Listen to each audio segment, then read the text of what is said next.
Eh bien le bonjour amis lecteurs, une petite vidéo de présentation sur cette station météo avec une sonde externe et une sonde interne, donc pour avoir la température de chez vous et s'il fait froid ou pas dehors. Alors vous avez déjà la première indication, ce sont les données, les mesures qui sont prises par la sonde externe. Donc on voit 23 degrés 2, 44% pour l'humidité. En dessous, c'est les sondes de la station, donc 23 degrés 100, 55% d'humidité. Alors en ce qui concerne l'humidité, c'est pas très proche, mais les températures du module et de la station, eh bien elles sont proches, elles correspondent. Voilà, je les ai laissées 24 heures côte à côte. Alors il est conseillé de les installer et d'attendre au moins 12 heures avant d'avoir des mesures fiables. Pour le réglage, alors c'est vraiment pas compliqué. Bon, c'est une notice en anglais, dommage, mais vous allez tâtonner, vous allez voir, c'est vraiment pas bien compliqué. Il y a un bouton mode, plus, moins, history et channel. Alors channel, c'est pour choisir si vous avez 2, 3 ou 4 sondes.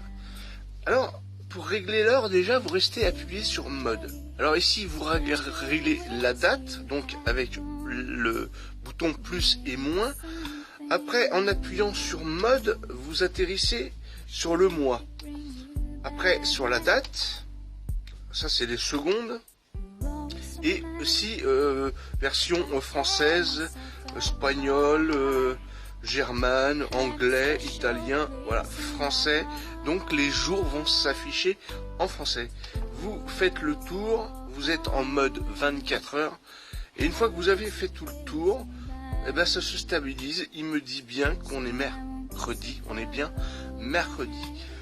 Pour le réglage de l'alarme, alors vous appuyez une fois sur mode.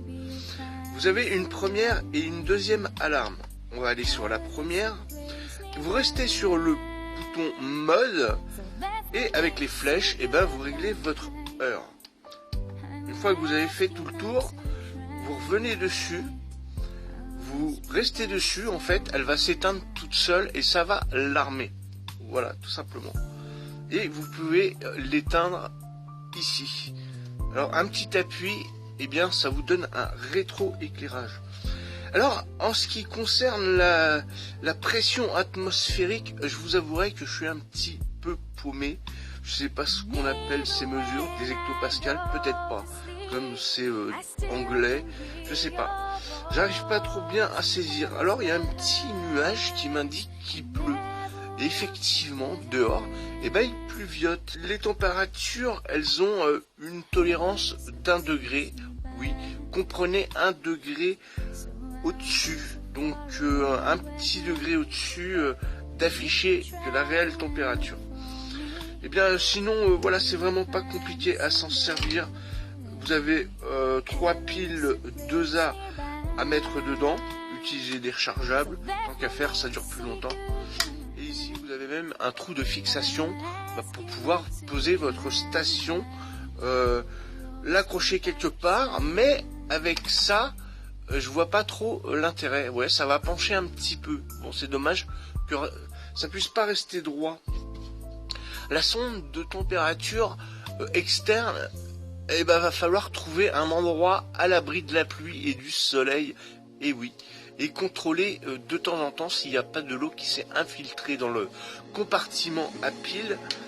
Donc avec des piles 3A, il en faut 2, elles ne sont pas fournies, et puis elles seraient fournies pour la station météo, ça aurait eu un coût supplémentaire pour la vente, donc on ne peut pas tout avoir, parce que livrer, exporter des appareils avec des batteries, des piles, c'est une logistique, ça a un coût et ça a une répercussion sur le prix de vente. C'est du LCD, donc les piles, ça peut durer très longtemps.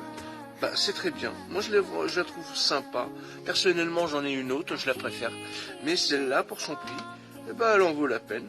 Alors comprenez un petit degré en plus d'afficher par rapport à la réalité. J'espère que ma petite vidéo de présentation vous a été utile. Vous avez quelques petites explications, vu que c'est en anglais, bon, c'est pas bien sorcier à s'en servir, à la régler. Si vous avez trouvé mon commentaire communicatif sympa, n'hésitez pas à me le faire savoir, ça m'encouragera à faire d'autres vidéos de présentation pour l'avenir et pour le bien de tout le monde, et c'est une passion pour moi. Alors voilà, sur ce, je vous souhaite à tous et à toutes un excellent week-end, et puis c'est bientôt les vacances, alors patience et profitez bien de vos vacances aussi.